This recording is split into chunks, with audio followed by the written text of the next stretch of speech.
મિત્રો, હું ગયો તો ગુરુ પૂર્ણિમાના દિવસે પીંપળી ધામ. ઘણા સમય પછી બાપાના દર્શન કરવા મળ્યા. ખૂબ આનંદ કર્યો. સંતવાણીમાં પરમ પૂજ્ય બાપુ શ્રી વાસુદેવ બાપુ ભજન ગાતા હતા.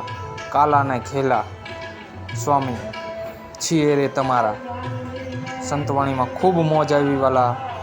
અને ભજનિક સંતવાણી આરાધક રાહુલભાઈ રાવળદેવ પણ હતા.